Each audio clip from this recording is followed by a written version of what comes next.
Avete presente quello che vi succede quando venite a sapere che un compagno di scuola, un vecchio conoscente, un ex ha una casa incredibile, sta veramente molto bene economicamente, magari ha trovato un partner meraviglioso, più bello, più in forma di noi, più giovane? E beh, sentiamo quella cosa molto normale, ma molto fastidiosa, che solitamente chiamiamo invidia. L'invidia è una delle emozioni più universali, ma allo stesso tempo più inconfessabili dell'essere umano. Oggi in questo video chiaramente non la giudicheremo, piuttosto la metteremo sotto una lente di ingrandimento per capire cosa è veramente e soprattutto come trasformarla da un veleno che ci ammala a una grande opportunità per diventare noi delle persone più appagate e più felici. Dopo la sigla.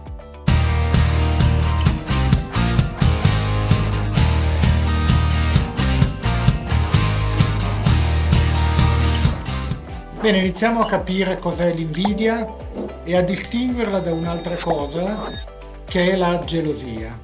Vedete, sono due cose diverse e non solo per il fatto che l'invidia comporta semplicemente il confronto tra due persone, a differenza della gelosia che comporta la presenza di tre soggetti, ma anche per le emozioni che sono alla base di questi due stati d'animo. L'etimologia della parola invidia è latina e deriva da invidere, che significa guardare con malizia. E come abbiamo detto è un'emozione che coinvolge due persone, voi e la persona che ha qualche cosa che anche voi vorreste avere ma non avete.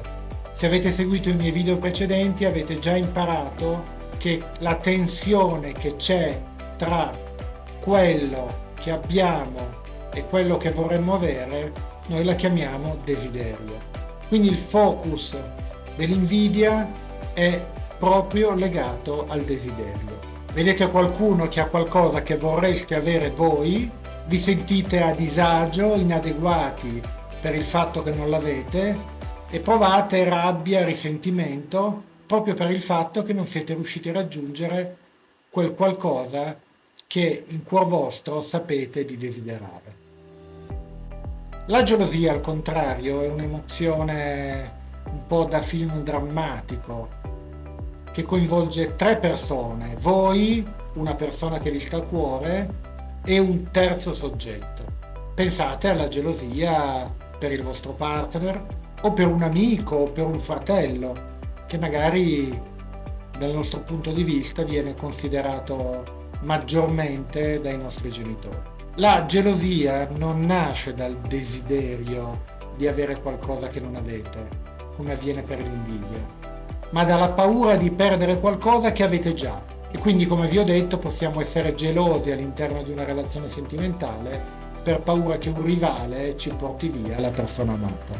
In sintesi, l'invidia è vorrei avere quello che hai tu. La gelosia è ho paura di perdere quello che ho. Secondo gli psicologi l'invidia ha due facce e una di queste è davvero utile se la sappiamo utilizzare bene. Dobbiamo quindi dividere l'invidia in due categorie, quella che chiameremo invidia maligna e l'invidia benigna.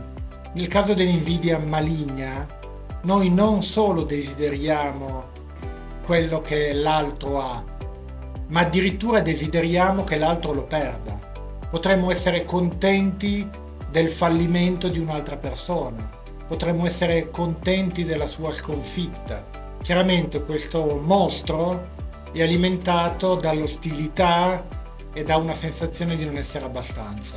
Cioè l'idea è se non ce l'ho io non ce lo deve avere neanche lui. La persona che ha un'invidia maligna non pensa tanto a ottenere, come vedremo nel caso dell'invidia benigna, quello che ha l'altro, ma per non sentire il dislivello spera che l'altro perda quello che ha, in modo tale da tornare a sentirsi in pari o addirittura superiore. L'invidia benigna invece è un'invidia che funge da carburante. Quando proviamo l'invidia benigna ammiriamo il successo di un'altra persona e lo usiamo come motivazione per migliorarci. Quindi non desideriamo che l'altro fallisca, piuttosto ci chiediamo come ha fatto lui a raggiungere quell'obiettivo e magari ci diciamo Ma perché non potrei farcela anch'io? Potrei chiedermi che cosa ha fatto per ottenere quel risultato, quali sono le sue qualità, quali sono le sue abilità e magari capire se posso farcela anch'io ad ottenere quello che ha lui. Quindi l'altro diventa una sorta di fonte di ispirazione. L'invidia benigna quindi ci spinge a lavorare di più, a sviluppare nuove competenze e a raggiungere degli obiettivi desiderati. Vi do un piccolo trucco: la prossima volta che sentite quel senso di invidia, chiedetevi: sto desiderando che l'altra persona cada o che io possa sollevarmi? La risposta farà tutta la differenza del caso. Oggi purtroppo ci sono i social media ed è un luogo dove l'invidia viaggia ad altissima velocità.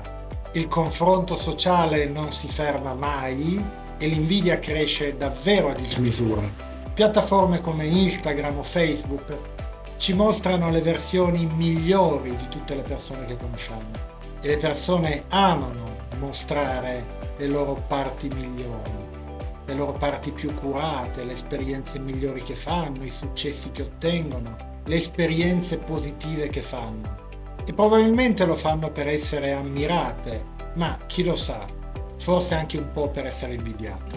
Quindi ci troviamo a confrontare la nostra vita quotidiana con quella di tantissime persone e vediamo tutte le nostre imperfezioni confrontandole con la vetrina dei momenti migliori degli altri. Non è chiaramente un confronto leale e oggettivo, ma vediamo quali sono le conseguenze. Purtroppo un'insoddisfazione cronica, un senso di inadeguatezza che in alcuni casi ci può portare a depressione o ansia. Ma sia chiaro, non è colpa dei social, è colpa nostra, di come li usiamo e a come la nostra tendenza al confronto con gli altri viene così incredibilmente amplificata. Vediamo allora come si sconfigge questo mostro dell'invidia che ci può dilaniare, ci può far deprimere. Non si sconfigge, si addomestica. Vediamo qualche passo pratico per trasformare questo veleno in un'energia positiva. Innanzitutto la consapevolezza. Quando sentite quella fitta interna, non nascondetela, non ignoratela, consentitevela, legittimatevela e datele il suo nome, invidia. Solo così potrete affrontarla. E poi scoprite il tesoro che c'è dietro l'invidia, perché non è un'emozione casuale, è un segnale che vi indica cosa desiderate veramente. E a volte noi non riusciamo a capire cosa desideriamo veramente, ma l'invidia ha questa grande utilità, ci dà un'indicazione precisa su quello che davvero desideriamo.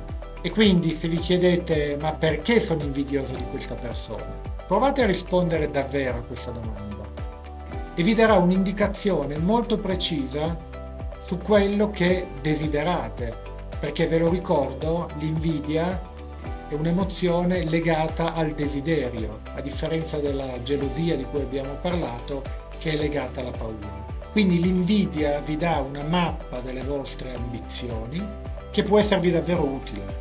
Proviamo a trasformare l'invidia in ammirazione.